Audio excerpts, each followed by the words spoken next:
Hello, amazing LinkedIn, amazing world. Welcome to our Boss Ladies Summit for August. Can we please give these amazing ladies a round of applause? And we've got with us Simone, Karen Clark, Loretta Remy, and Eileen Avard. And I'm sure some other boss ladies will be coming in. So if you've just come in, this is your first Boss Ladies, a big welcome. If you've been here before, whatever the case is, smash that like, share, and comment. Now, I'll be keeping an eye on the comments as best as I can through the streaming platform. First, I'll say it's an absolute honour having you with us. We've got a great lineup today, and today's topic is friendship. And like always, we're going to talk about the positives of friendship and also the negative. We might also talk a bit about toxic people. Now, to open this topic, I just feel Simone Lord is just lined up. Now, Simone Lord's a amazing and powerful lady, and whilst I put on weight during lockdown, she basically turned into Sarah Connor. Simone Lord, how you doing, my friend? Let's open with you. How are you today? Good morning, Ed. I'm great. The sun has been shining here in Sydney, so that just makes me so much happier. I don't know what it is, but there's something about sunshine that just throws good vibes and lots of smiles, which is great. Oh, it's a pleasure. Now, you are an amazing lady. Our topic is friendship, and I want to open the can of worms of you. Now, I want to ask you just a very simple question for a Sunday morning. What does friendship mean to you? I'm really excited about this topic and to hear everyone else's opinions, to be honest. Friendship to me is something that is very important. I really value community and I really value having small circles of friends. So I don't have big groups of friends and lots of acquaintances and those sorts of things. Friendship is very deeply personal to me, and I have a very small and tight circle. And I feel that I enjoy having that style of friendship because I want to give my best and my all to people. And if I spread myself out, then I don't feel like I'm doing the best by everyone. So smaller circles is more my thing. My God, well, great way to start it. Round of applause to you, Simone Lord. Let's ask Karen Clark. Karen, what is friendship to you, Karen Clark? So I'm very similar to Simone, actually. I tend to have only a few very close friends, and they're people who always seem to I have an instant connection with, and then it develops into a very deep connection where, one of my best friends who probably can't be on here this morning, but I'm not sure she may come on. We actually have communication through our thoughts. And I know that might sound woo-woo to some people, but it's absolutely incredible the way it happens. We turn up often wearing the same kind of colour or clothes or patterns or spots or whatever it is. The other day we were both wearing a tassel pendant. We never talk about what we're going to put on. When I first met her, I had this little movie that ran in my head about what she was going to say to me, and it played out exactly like that. So I know it's taking friendship to another level. However, I really value my special friends like that, and those people who I think are meant to be my friends. We have a very special, deep connection. Only a few, like you said, Simone, just on one hand, I can usually count my very special friends. Oh, I love it. Well said, Karen. And we've had amazing Dr. Liz roll in. We love you, Dr. Liz. We'll come back to Dr. Liz. We'll let her settle in. Let's bounce over to our legendary Floridian, Loretta Remy. How you doing, Loretta Remy? Hello there. How are you doing today? Great having us. Now, you're a very popular lady who knows millions of people, so I'd love to hear your take on friendship. So, yeah, I'm kind of like the everybody's friend, kind of the party girl. I like to meet people all the time, but at the same time, as far as like true friendship and everything, that's like a little bit different and stuff. So yes, I like meeting people. I'll always talk to people. I'll talk to people in the grocery line, standing, on the corner, whatever it might be and stuff. But for as far as like a true friendship and everything, it's more or less, um, they have to earn my trust. And it has to be something, a connection there. Kind of like Karen said, that you don't even have to speak sometimes, and you know what each other's like thinking, because friendship is very valuable and everything, and you don't want to waste it on the wrong people. So Oh, you're segueing into the darker side of questioning, which I'll be coming back to you soon. And for those who've just tuned in, I'm a character who loves asking nice questions, and also I love asking darker questions. So there you go. So I always love a walk with my dark side. So Loretta, great answer. And let's hear from Eileen Avard. Eileen, we actually had a great Zoom live stream with Eileen and her husband last night, and Eileen's doing some great work helping kids. Eileen, so good having you with us. Thank you very much, Ed. And okay, for me, friendship is so similar to what Simone had explained. I thought she articulated just beautifully. And another area of friendship is community. In a community, we all have the same level of liking the similarity. We believe in the same kind of cause. And it's like we like a tribe that wants to come together. And in some way, there is like someone overarching, sort of managing it. That to me is my first level of trust. But then from later as we move to friendship, is that I have a very tight circle of friends too. You really need to go deeper, and you resonate on the same level of thinking and by emotions and vitality, because there will be some people that will just be out there to take.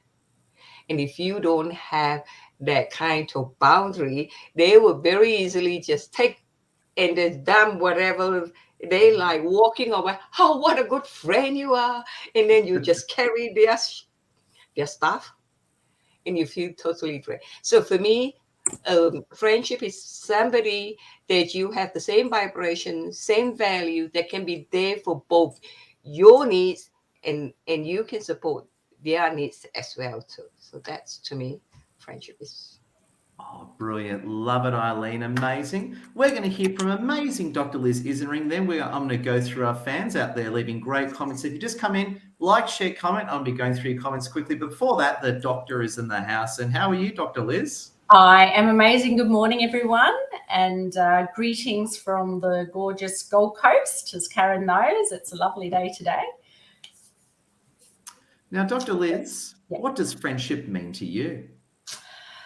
Friendship, adding on from what everyone has said so beautifully, I think friendship, particularly, with dear friends, you may not have chatted for a while, but as soon as you do, it's like you just spoke, yesterday. It's you connect where you are. And I think that is a true friendship. And what I love, as opposed to some of the little things that we might have had growing up where, it's a little bit competitive or whatever, I think true friendship is you're genuinely happy when something, amazing happens in their life. You're not thinking, whatever, it's a genuine happiness, and that should go both ways. And that's what I think, the values, the connection, and it brings so much color and joy to life. I think true friends, it's a very, very special. And I think I'm only really appreciating that as I'm getting older as well. I think I perhaps took some of the dear friends for granted when I was younger, whereas now they're a true part of my family. They're the family you choose, aren't they? Oh, yeah, well said. Love it, Dr. Liz, and round of applause. And just to be honest with you, I have had absolutely amazing people in my life, and I've been the toxic one who's pushed them away. And I've learnt as an old Arabic man in his mid-40s, the pain of regret keeps me on the straight and narrow. Now, I'm just going to react to our fans here.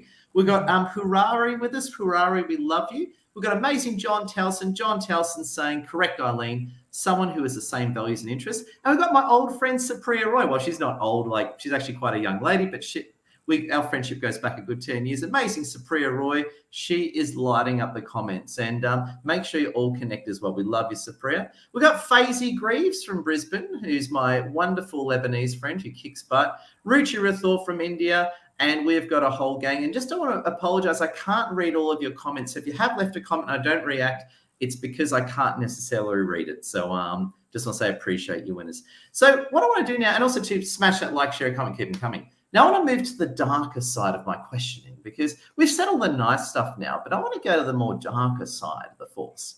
So I want to talk about when friendships go sour, when they perhaps get a bit toxic, when things bad happen, when perhaps those boundaries are crossed. And of course, none other, we're going to hit up Simone Lord to open the other negative can of worms. Simone Lord, when friendships go bad, tell us your thoughts. This is an interesting one and actually quite relevant for me at the moment. And I don't know if it's just where I am in the phase of my life within our friendship circles, but quite a few of our friends are going through the divorce phase. And that's really quite interesting how that impacts on relationships, especially if we, meaning my husband and I, if we're both friends with both of the other side that have been divorced. And this is something that we're finding very tricky to manage the friendship around and how that works in that dynamic. So I don't actually have an answer for that, but that is something that I'm definitely seeking understanding of how you move forward in through this phase. That's funny. I've been in that position where two people divorce, split up, whatever, and basically both of them are casting themselves as the good guys, and basically they're forcing you to join one faction. And if you don't join one faction, you're a traitor, right, Simone? Yeah, it does feel like that. It feels like you need to take sides. And everyone has different types of relationships and communication styles. And for my husband and I, we don't keep secrets from each other. So I think people feel like it's just going to come to and fro. But for me, it feels like it's almost like a distrust in your friendship if they can't confide in you because they're worried that the other partner is going to find out or something like that. So it has definitely been a lot to kind of manage and work out whether is this a friendship you want to continue pursuing through these sort of situations, or is this a toxic relationship that you should remove yourself from? Oh, I love it. We're going to come back how to break up with friends later. We'll come back to that one. I suppose this is meant to be Friendship Day, but of course I always take things to the negative. It's more interesting and hot and spicy. And we love you, Simone. Round of applause for Simone. And speaking of hot and spicy, I want to hear Karen Clark's reaction. She always throws a cat amongst the pigeons. Karen Clark, please say some crazy stuff that we love you for. Well, toxic. Two things. One, I want to address what Simone said about breakups, because I've been there, obviously. I don't know, 25 or more years ago, that happened in my life. And it was interesting to see what, like I tended to continue the friendship with our friends. And so I don't know whether I was the one who instigated them taking sides with me. It's a very interesting point, because a lot of them were very sort of against what my husband did and, a bit against him. However, a lot of them just said, we're not taking sides, we're supporting you both, which was fantastic. But I think I was the one who continued relationships with them, whereas he just pulled back. So even today, I have some really good friends that we were both great friends with, and my husband hasn't really been in touch with these people at all, and they're very sad about it. So, so it's interesting to remember that. They are very sad about the fact that he hasn't continued a relationship with them and in fact sort of pushed them away. As far as when a friendship goes toxic or changes so much that you don't have a lot in common anymore, or you have a big disagreement or different views on a very important issue, I tend to step back. I tend to just step back from that friendship and not spend much time with the people, and leave it for a while, and then later on review whether I want to reinstate that friendship or not. That's what I do. Yeah, and I love the or not. I love that. There we go.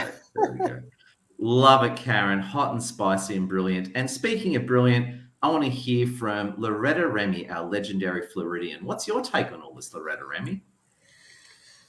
Well, a lot of times friendships will kind of dissipate or whatever because the commonality is no longer there. Mm-hmm. I know a lot of times you change jobs, you change locations or something, and now all of a sudden you're not seeing those people.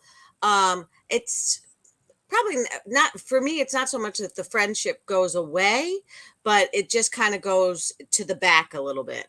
Now, over the past few years, a lot of things with our political things and with COVID and everything else going on, there was a lot of strong opinions. And some of my friends I had to step back away from just because they were just too, whatever side it was, it didn't make a difference. It was the fact that that's all they could talk about. Like everything, like nothing else mattered. Even if you said, oh, look, it's sunny out, it went back to that, those topics and everything. And it was just not something that I was interested in speaking about. So a lot of my friends I had to unfollow maybe on social media or just, kind of keep my distance from them during that time because of the toxic environment it put me in when I was around them. Wow. It's funny you bring that up again. We're not here to talk about politics, and I'm quite a moderate character, but I remember we've had a lot of political problems in Australia. And again, it doesn't matter what side you're on. And what would happen to me is I would just be walking down the street and I'd bump into someone, and then immediately they go into politics. I'd be, oh, hi, good seeing you. David, how's life? Ed, you're racist. I'm like, oh, thanks, David. So good seeing you. And that's actually a joke. One of my friends, David, I just bumped into him down the street. He just called me a racist just to be funny. It was really good. But I understand, and I suppose that's a level of toxicity, isn't it? That is, when people sort of behave like that. So Loretta, love where you're going, and round of applause to amazing you. And let's hear from amazing Eileen Avad, who is just a dangerously brilliant character. What do you think, Eileen? Thanks, Ed. For me, I have a small circles of friends, and there was a time where my very, very good friend who in some way rescued me when I was in a very dark place. And that to me, I'm full of gratitude. But over time, I grew. What happened? I grew. And it was in my growth that she could not accept my growth. She always saw me as a little child there. And then if I have an opinion, we always seem to clash and she's probably not even conscious of that. So it's put me down. It got to a time, every time with Christmas time, with husband and I would go, whatever I say, I would be made to feel wrong. And then turn to hubby and say, what do you think? And whatever hubby say, oh, yes. It just felt so awful. And I came to accept, don't say anything. That's her pattern. She haven't accepted my growth. So if I were to accept that as toxicity, I would have stopped being nurturing that friendship. But what I did, I kept a space. I kept a distance. But over time, when people becoming toxic, is it really toxic, or is it they are in a dark place that they need some understanding and compassion for how to help them to bring that out? So my take is that go with an open heart, have your boundary, don't judge them, always come with empathy and compassion, and then you keep the communication channel open so that in their hour of need, you are there for them. That to me is friendship. Oh, brilliant. Love it, Eileen. Round of applause. We're going to hear from Dr. Liz in just a moment, and a quick wave to Sarah Polyakov and Holly Smith who've come in. So we're going to go to Sarah and Holly in a minute. Love those amazing ladies. And firstly, we're going to hear from Dr. Liz. Dr. Liz, what are your reactions, and tell us about the darker side of friendship? I love this discussion. That's why I love this panel of amazing, powerful, inspirational women, because it's so interesting to hear it all from different perspectives, isn't it? So when things go south, I think in my experience, it's often been when perhaps childhood friends have not necessarily migrated or continued into adult friends. And that can be for a range of different reasons, but often it might be that we're just developing, growing and becoming our own person, and we have less in common. I also really wanted to highlight what Aileen was saying, because it's so true that sometimes if people are, very difficult or whatever else, it might be because they're in a hard place. And if I reflect back myself, childhood and even a teenager. It might be hard to believe, but I know it sometimes I actually might have been the one who was instigating or causing a few little challenges within our friendship group without necessarily realizing it. And I think it was when, perhaps I wasn't in a good place or whatever else. And so it kind of played out within little power plays, or whatever you want to call it, dynamics, teenage girls. I mean, that's an interesting topic anyway. So I wasn't aware of it at the time, but as you get older, you see that. So I just wanted to acknowledge that I think we should always come at it with grace and compassion for everyone. It doesn't mean we need to get sucked in. It's important we have boundaries. But I think just realize that if people are reacting and whatever, it's often not anything to do with you. It's just whatever space they're in at the time. So keep that in mind. Brilliant, Roar. Love it, Dr. Liz. Amazing. We're going to bounce over to amazing Sarah Polyakov and Holly Smith shortly, who've come in and joined us. And we love these amazing ladies. I'm just going to react to some of the comments. Please like, share, comment if you're one of our fans.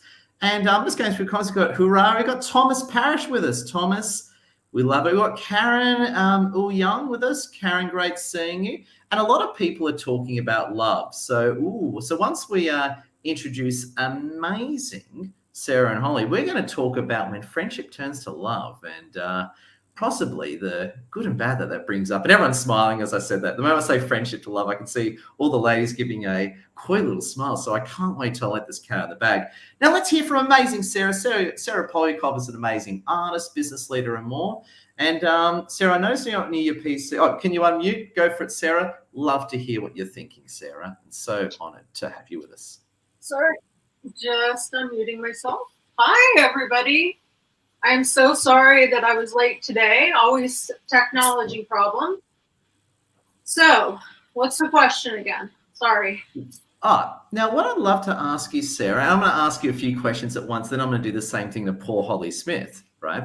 But what I'm going to ask you is 2 questions, and I want you to give us a good recap. What does friendship mean to you? And talk to us about when friendships take a darker path. Okay, so friendship means to me having the back of your friend unconditionally. So if somebody is speaking poorly of your friend, you don't let that go. Then you make sure that you correct it. So you don't join in the gossip, you have your friend's back. It means supporting any healthy endeavors that your friend is going on. For example, one of my good friends this year decided to take the leap and start a clothing business with her art. And so today I am wearing one of her t-shirts from the business that she started. So, and also her leggings. And so supporting my friends is also about supporting the healthy endeavors that they're taking on in their lives and being their cheerleader and being successfully happy for their success, opening pathways, connecting them to others. If there are others who can help them meet their goals, and of course there's reciprocity. So that's what friendship means to me. Brilliant. And tell us very quickly, when a friendship takes a darker path, tell us about some of your thoughts on that one, when friendships turn bad, perhaps. So I have a history for never dumping any friends. Now I'm talking about female friends here.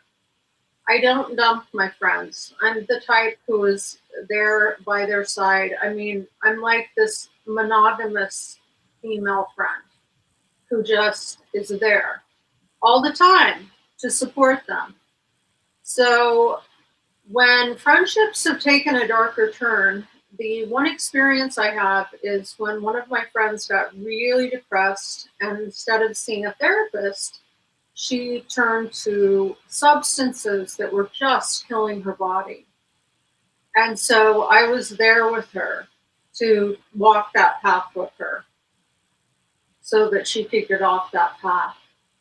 I knew she was depressed, and I do not like the stigma that is attached to depression. And so instead of seeing a therapist, she was taking all kinds of substances to numb her feelings. And that just took her to a much darker place. So I was there to kind of walk that path with her until she came out of it eventually. Wow, incredible and brilliant. Love you heaps, Sarah, and amazing. And keep the comments coming. Supriya, Roy, and Faisy are lighting up the chat. We love you, Supriya, Roy, and Faisy. We're going to bounce over to amazing Holly Smith. Holly Smith is, as you know, she's taken over the internet. You can't open LinkedIn without a post from Holly Smith without 500 likes. So Holly Smith has lit up LinkedIn and lit up the internet. And Holly Smith, great. Please unmute. Great having you with us. And how's life for you, amazing Holly Smith? Hello. I feel like I haven't seen you guys for a little while, but it's good to be back on. No, it's been really good. I've just been busy with things, and I'm competing in WBF in October, so I've been busy training a lot. So yeah, it's been good. Oh, Holly, honoured to have you with us. Now, I want to ask you two questions. The first question is the easy one. What does friendship mean to you? Friendship is something that is, I think growing up in, I guess, I look back to my teenage years of where friendship was such a big thing in school, right? Like you relied on your friends, you saw them every day, or you kind of went the opposite way and you felt like you didn't have any friends and you felt alone and that kind of thing. So I think of friendship as your inner circle. So when I say inner circle, the people that you respect, people that you can bounce ideas off, people that, won't judge you and they'll just, love you for who you really are. But, and then I guess it's the other question of what you were talking about when it turns dark. It's being able to trust those people to actually, love you for who you actually are.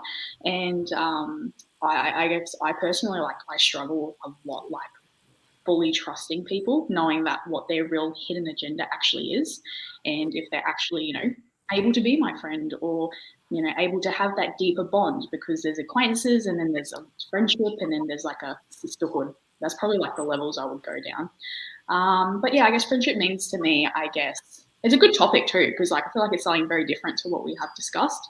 And yeah, it just means I guess something that is strong enough that you can bounce ideas of and respect and also love each other for who you guys really are. Oh, absolutely brilliant. Well said. Holly Smith, round of applause. We absolutely love you. Now, I wasn't originally going to ask this question, but a bunch of people lighting up the chat, and a lot of people are saying when friendship turns into love. So perhaps when the mild meal starts to become hot and spicy. Now, I'm not asking anyone to kiss and tell, albeit you are very welcome to kiss and tell. We are, the more raunchy we get is the higher the ratings. But I just want to talk about when a relationship starts to, become a bit more intimate. And that may be sexual, it may not be sexual, but when that relationship, I suppose in a good way, crosses that boundary and you start getting really close. I want to talk about that. I want to bounce over to Simone Lord, because of course, if there's a difficult question, of course, we're going to ask Simone Lord first. But Simone, tell us a bit about when a friendship starts getting closer. What are some of your thoughts there, Simone? Yeah, well, I think with any loving relationship, whether that is a sexual relationship or a friendship relationship, it does all start at that basis level of being a friend. And then it develops into more around that sort of modality of love. I don't have a problem with saying the word love. I will say to my girlfriends, love ya, miss you, all those kind of things. And at the stage where I'm at in my life, we have young families, we have so many competing priorities. There are friends that aren't at that stage yet. And they may have dropped off a little bit because they're just not in that same realm of having to do the daily grind of what we do when they're still out night clubbing and doing those things. And we're getting up and, toilet training our kids in the middle of the night and those sorts of things. So friendships do sort of phase away, but true ones will come back. And that's when you know that you really have loving friends as well. And it's not that your friendship is entirely gone, but if you're in a different phase, you can learn to love and accept everyone for what part of the journey they're on, and then come back into that in different phases. And I think it was Dr. Liz that said it before, you know, you might not see anyone for a couple of months, but then when you do, it's like you just pick back up on the conversation where it starts from.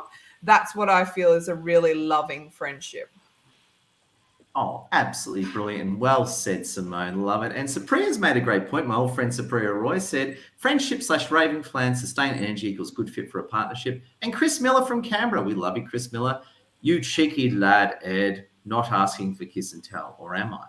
Now, speaking of kiss and tell, let's hear from Karen Clark. Now, Karen, I want you to tell us your thoughts about when a relationship gets closer and a bit more intimate and perhaps hot and spicy. What do you think, Karen Clark? Okay, so I think that a good relationship actually starts, like Simone said, starts with being good friends, first of all. So if a relationship moves from friendship into more hot and spicy, then for me personally, I believe that it's got a lot more longevity rather than a hot and spicy relationship that starts with that. Sometimes they don't last because the hot and spicy might go away. I also believe that our really good friends, we do develop into a deeper level. It's not hot and spicy though, but love is something that I would say I share with my really good friends, whether they're male or female. And I have a few really good friends who I would say without question, I love them. And so I think to go back to what most of you beautiful women have said is that a friendship is really something that we both give to. So, you know, it's not where one is very needy and victimhood and is always asking for the other one to fill up the bucket. It's where we're both there giving and sometimes receiving when the time calls for it. And that's, to me, a true friend. So I sort of went off track from your question, Ed. However, I am with my partner now, who started as a friend and ended up as something more. So that's me.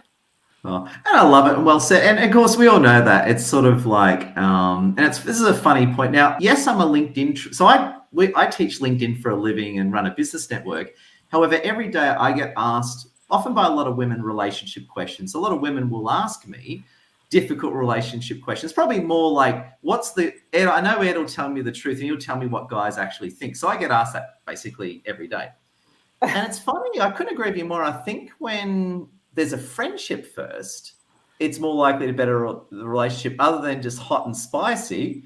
They've got a squeeze and all of a sudden, you know, they're not talking about them or whoever they are a few weeks later. So I love where you're going, Karen. Amazing. Thank you. Beautiful. And let's keep up the hot and spicy questioning with our Floridian friend, who is absolutely brilliant. Loretta, tell us what you think about this whole rather amazing conversation.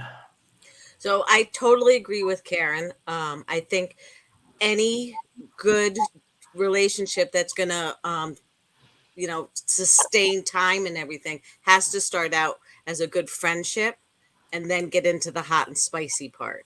I know that's how it is with me and my boyfriend. We were friends for a long time and then developed into something more. And we've been together now for over 17 years. So because we have a lot more to talk about, things that we like to enjoy to do together and so forth.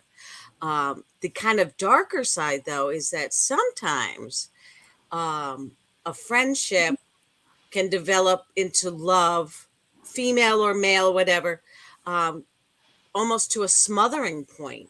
Like sometimes a friendship can be too overwhelming and everything. Like they try to control all your time, all your space and everything. And they get very jealous of any other activities or things that you have outside of their circle. So, yeah, that's kind of the dark side of the love relationship. Oh, brilliant. Love it, Loretta, and just amazing. And we've also got one of our other Floridians in the audience, Amy Hammond. We love Amy Hammond. So, Amy, always a pleasure having you with us. And Eileen Avard, I want to ask you the hot and spicy question. Tell us your thoughts and reactions.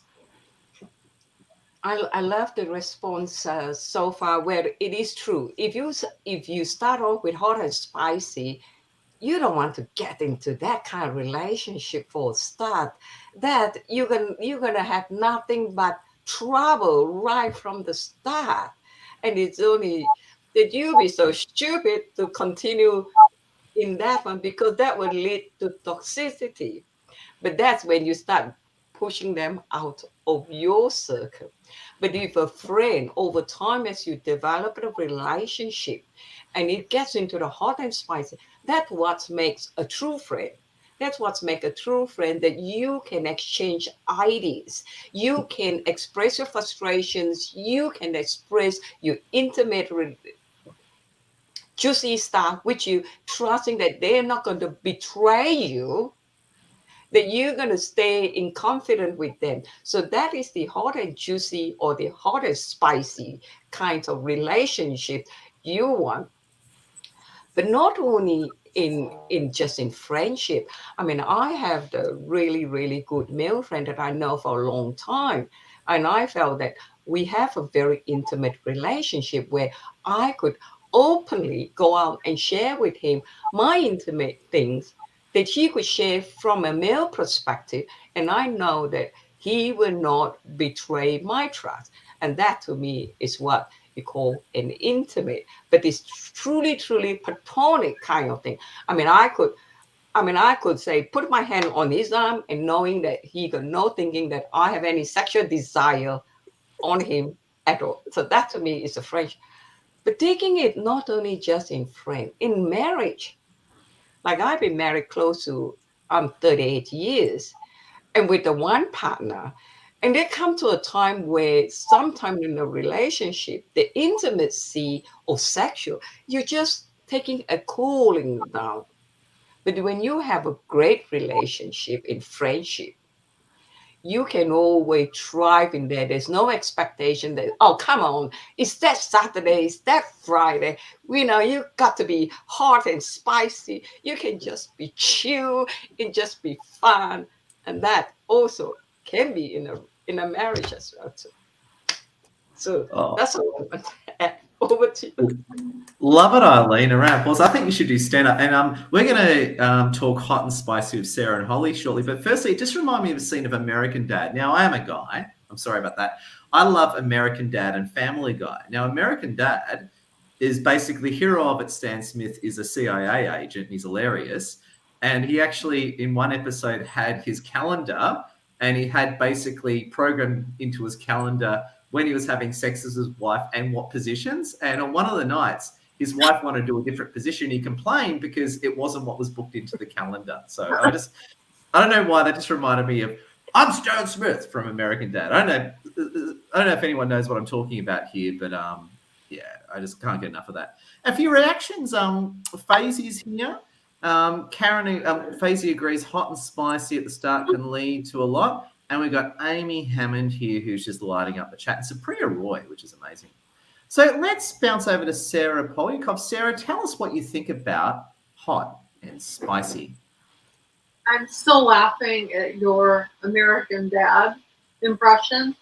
Was that what it was? American Dad? Okay. Yeah, we share the same sense of humor. That's what I have to say. Okay, let's put on the psychologist hat. So, anytime we're in a new romantic relationship, our brains are bathed in these incredible chemicals that make us feel high. They make us feel addicted to a person. They make us feel on top of the world.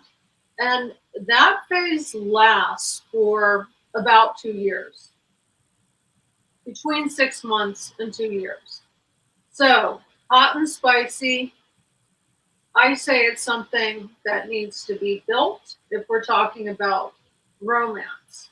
It's best to start as friends. Form a solid foundation, find the commonalities, and one day some kind of spark may ignite. You may be very surprised that that person that you just looked at as a friend is now like, oh, okay, that's I'm feeling something here. Yeah. So that's the good kind of hot and spicy. And yes, it does die down in marriages, but it can be reclaimed. I have actually reclaimed it with my clients many times.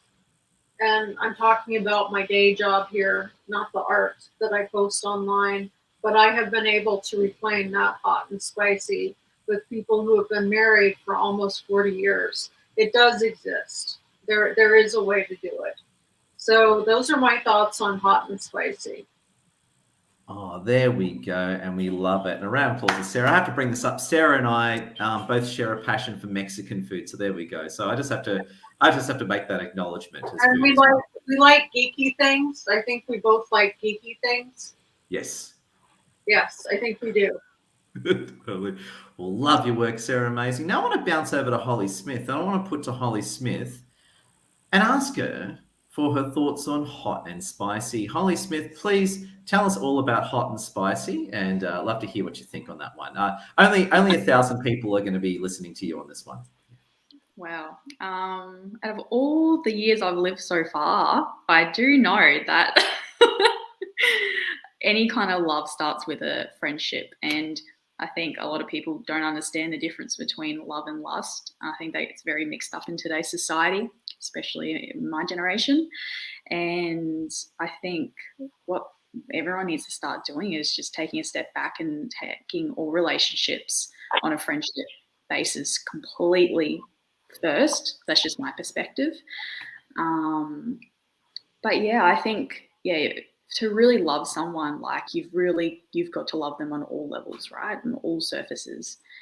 And going back to that love of lust kind of thing, that's how you build a friendship and a relationship with someone, is through a friendship first. And I guess a long lasting relationship that comes from that. So yeah, I don't know if that answers the question, but that's my take.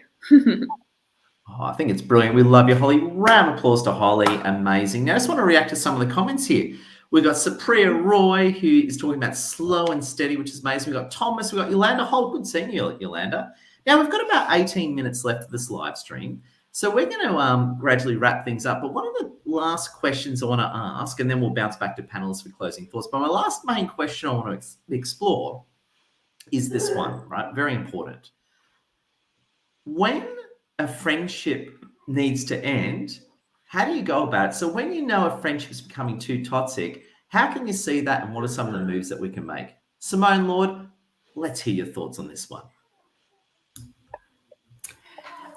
For me personally, it is about having an open conversation and having the confidence to do that, to say that you are exiting the friendship or that you need to put some distance there.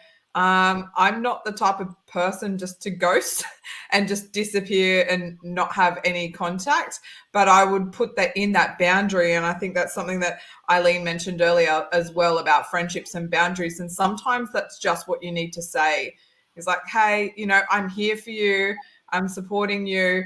But I also just need a little bit of a break from the day to day. If there's someone who is just in that negative spin, you can only help people if they want to be helped. And sometimes giving all of your energy to a friendship when there is no return, it's really unhealthy for yourself. So I would say respect yourself enough to put distance there. It doesn't mean that you're being a shit friend by doing that, but you need to put yourself first at the same time. So boundaries and communication and conversation would be my answer. Wow, brilliant. Love your work, Simone Lord. Karen, over to you. What are your thoughts on when relationships go south? I agree with Simone. A conversation I think it's respectful to talk to the person about it and explain what's going on for moi first.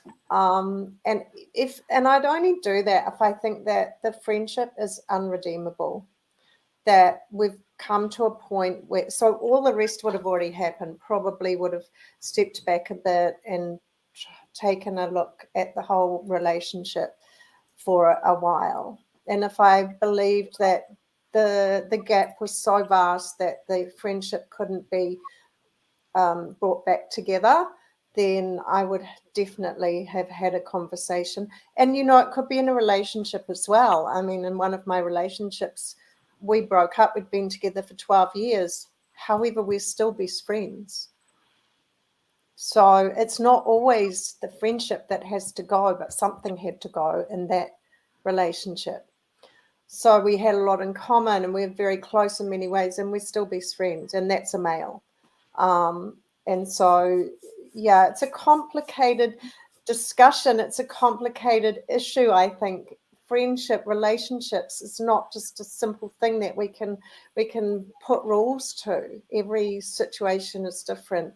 However, I think the important thing is our values and our ethics, and the way that we operate between people is what is important, to follow your own values. And if it's got to the point where you've realized values are completely different, then that's when I would question, well, is this person really worthy of a friendship? Oh, brilliant. Well said. Love your work, Karen. Incredible. Let's ask Loretta Remy, when friendships and relationships go south, what are your thoughts, Loretta? So I think with all relationships, there has to be boundaries and stuff. And when those boundaries start to get crossed and it might make you uncomfortable or just against what you believe in or so forth, you have to speak up about that, and say, this isn't right or this isn't working or whatever. A lot of times in my instances, I've seen people that are just looking for the drama and just looking for the attention and stuff. So if I say I'm not going to, be a part of this, then a lot of times they'll just turn to the next person to get that sympathy, attention, and so forth from them.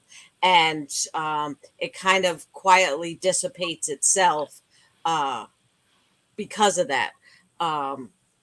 So I think, I think it's like everybody said, you have to have those boundaries. You have to let them know that the boundaries are crossed.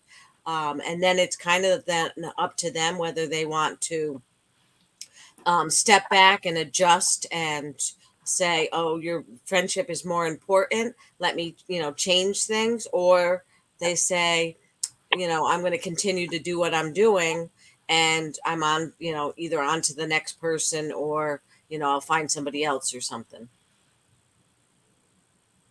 Brilliant. Well said, Loretta. Round of applause to you, Loretta. Eileen, what are your thoughts on when a relationship goes south?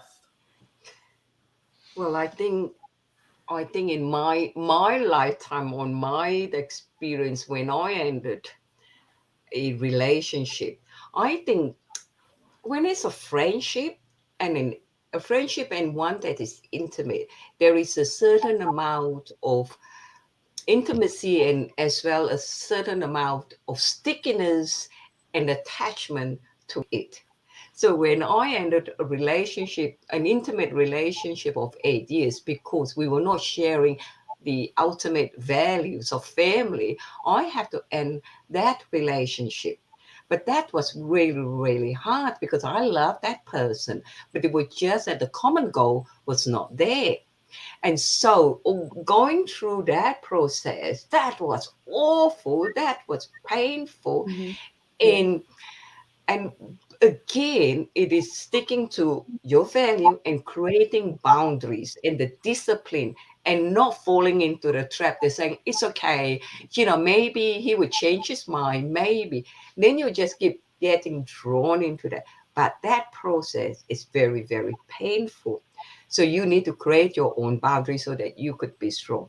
And having experienced that, then you would know that when you have to end a friendship, when your friend has to end a friendship with you, you will also go through the withdrawal symptoms of what have I done wrong? What's wrong with me? And instead of beating yourself, knowing that Sometimes we're not sharing the same value and the same goal, and it's okay. It takes time to heal, but it's okay to let that go. Don't make yourself wrong. So that is when we have to end a friendship, knowing who you are, knowing what you stand for, knowing what's your goal, so that you don't beat yourself and make yourself the victim. Oh, brilliant. Amazing, Eileen. You're so much nicer than me. I just call a person toxic and forget about it. So I got to say, you're so much. I'm a bit of a dick, aren't I? Sarah, your thoughts on when a relationship goes south? Okay, everybody is using the B word, boundaries. So I'm going to take a different tact here. Let's talk about when business relationships start to go south. That happens. Sometimes we hire, right, Ed? Right? Right, Ed? Not with Ed. Obviously, I'm here.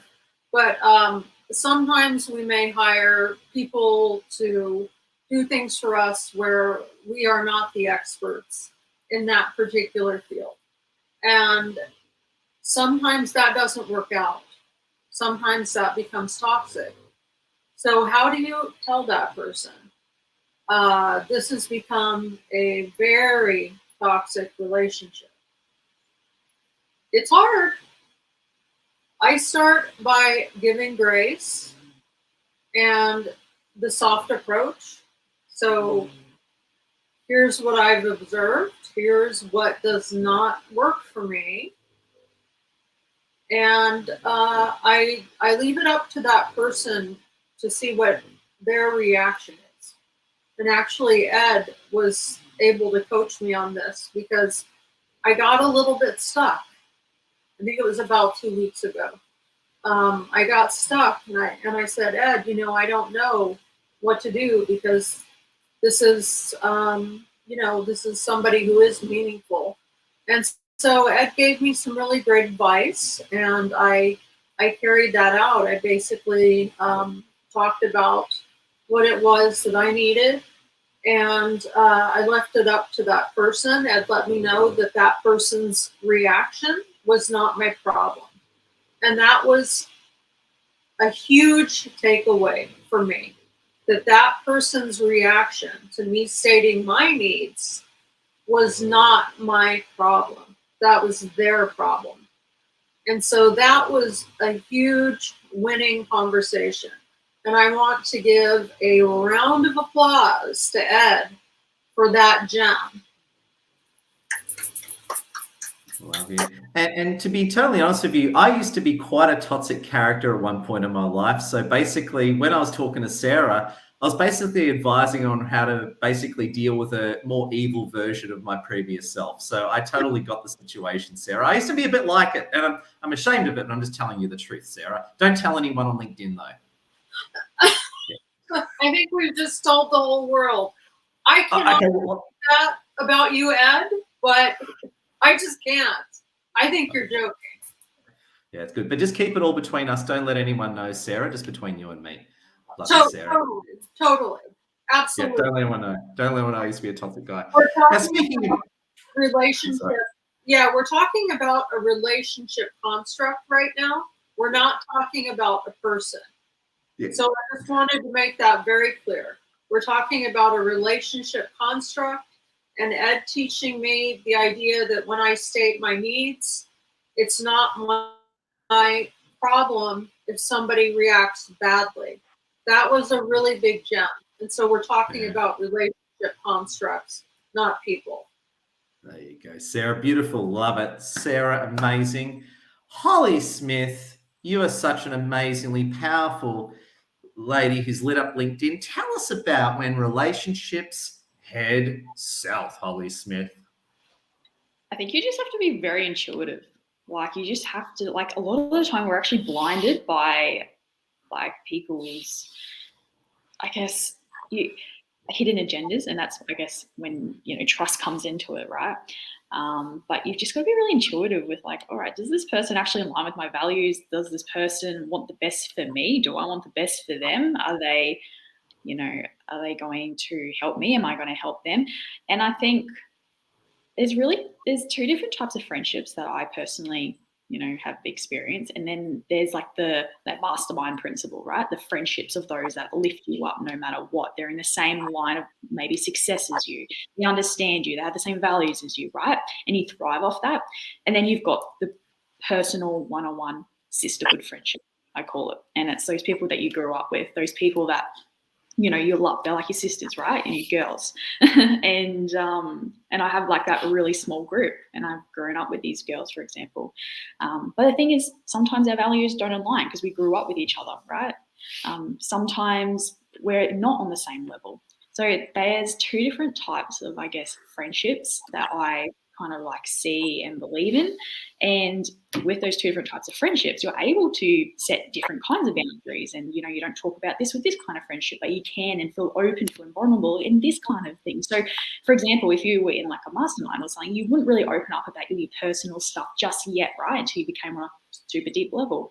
But with your other type friendship, right, you may not share the exact same values, but because you've known them for so long, you're happy to open up, and they understand you because they know who you are and that kind of thing, right? So you just have to be really intuitive with who you want to surround yourself with, and actually be okay with saying yes and no with who you want to. And then if it is you, I think a lot of us struggle with saying no. So you just got to learn to slowly distance yourself from that person, or find a new group of people so you can actually see what it's like to be surrounded by people who are like-minded.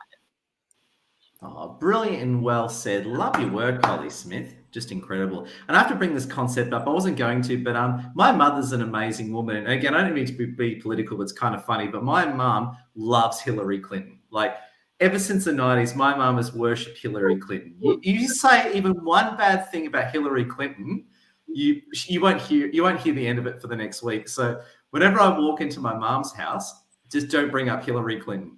That's all you do. So there you go. So I don't know what it is. She just loves Hillary Clinton. So there you go. Now, what we're going to do is thank you to all our fans. We're going to wind up shortly, but we're going to hear closing thoughts from our panelists. I just want to say a big thank you to all our fans. John Telson made a great point. It takes time to build trust, relationships, and friends. Faisy Greaves, who we love from Brisbane, makes a good point. It's their journey. This is in more relation to what Sarah was saying. It's their journey, and it's not really up to us. And Supriya Roy, my old friend, good seeing you, Supriya. She has lit up the chat like crazy. So make sure we connect with each other. And also, too, please connect with all our boss ladies. If you are watching the recording, make sure you smash that like, share, and comment. So what we're going to do is we've only got a few minutes left to we're out. So we're just going to do a quick closing thought from everyone. So we're going to bounce through everyone up to half a minute. We're going to get quick closing thoughts from our legendary panelists. And just want to say, stay tuned for some amazing brilliance. So closing thoughts, Simone Lord, what are your closing thoughts, my friend? A great mentor said to me quite a few years ago when I was navigating a friendship that friendships are there for a reason, friendships are there for a season, or friendships are there for a lifetime. And once I really understood that, I could feel comfortable with letting people go out of my life that didn't suit, and know that that friendship was for a time and purpose. So I think that just really resonated with me. And I think understanding that will really help you navigate your friendships in the future. Oh, a total red pill. Love your work, Simone. Amazing. Karen, what are your closing thoughts? So that's beautiful, Simone. Thank you. I think your intuition is important. I believe that what we make things mean is important, and to notice that or be aware of it. And also that things that other people do or react, or how they react, is their issue, not ours. So if you can bring all that into your friendships, I think it's really helpful. Oh, brilliant. Well said. Love your work, Karen. Loretta Remy, what are your closing thoughts? So love what Simone said. And to build on top of that, when I was younger, somebody said to me, if you have if you can count on one hand the amount of good friends that you have. And I thought they were like ridiculous, because I thought the more friends you have, the better it is. And now I realize, as I grow up, having those 5 friends that you can turn to at any time, call up in the middle of the night or whatever, is truly a blessing. Oh, that is great advice there, Loretta Remy. Love it. Eileen Avard, closing thoughts? I just want to add on to what Simone and Karen and Loretta say. And it's so true that we all have a season in everything that we do. And it's knowing what's our needs and knowing the people's needs, and surround yourself by the people that you want to grow. And that's why you can grow, and at the same time helping others who wants to grow. So surround yourself with the people that have the same value, that can shine together. That's my close. Thanks, Ed. Love this topic. Well said, brilliant. Eileen, love your work. Sarah Polyakov, what are your quick closing thoughts? Oh, I am just so grateful for all of the friends that I have. I'm always open to meeting new friends. I love people, but I'm going to throw a little bit of a spin in, which we have not spoken about.